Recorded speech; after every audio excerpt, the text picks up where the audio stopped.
In the last 3 years, average 26% have died and 570 persons has ended up having injuries from the biking. Half of the death comes from the crashes involving cars and bikes. Head traumas are the typical reason for death, and you don't want to end up in this kind of statistic. Biking is great for your health, for the environment, and it's really cheap way move to work, for example. And if you have kids, please promote healthy lifestyle by showing the example. That is the best investment what you can give to the next generation. I have used my youth and adult life in commuting biking, and now I'm sharing few tips to make it safer and a lot more comfortable for you.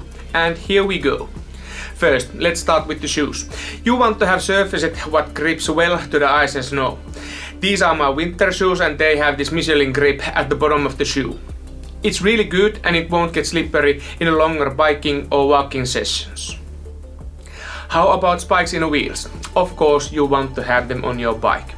In front of the wheel, when you have the spikes, it's easier to have good control of the bike when it gets icy. If you have a good grip during the braking, then put spikes also to the back wheel. I have tried one winter with only spikes at the front, second winter spikes at the back, and I can tell you, it was not worth it at all. Get the spikes to both ends and you won't regret that decision. A helmet is a number one in biking. Check its shape regularly and use the straps included like they should be used. Not too tight, not too loose. I am so damn lazy to keep the reflective straps in my hand, in my legs, they drop and stuff like that. How I tackle that issue? Well, use the local dressmaker shop or your friend who knows how to use sewing machine. I've ordered reflective strips for my pants that I wear in my work and in biking. One is pointing forward and one is pointing backwards. You probably know that I'm really into the fashion, so I ordered tapes also for my jackets. There are stripes in the arms, in the torso pointing front, back and sides. I'll let you know when I enter the catwalks. Honestly, I don't know what the people are thinking when they wear all black clothes and they don't have any reflective on them. I hope they have a good insurance or reflex and lies of the cat.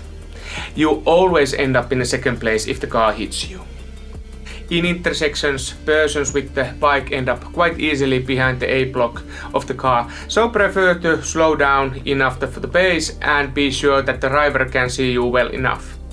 If you want to ease the other pedestrian or bikers, use the hand signals to point where you are going, and hopefully the person in the same intersection does the same to you. If you are liking this video, hit the thumbs up and remember to subscribe to the channel. Thank you. The ringing of the bell and other acoustic response and voices is a good way to let others know that you are around there somewhere, especially close to schools and daycare centers. Kids around there are just learning the stuff in traffic, so be extra cautious.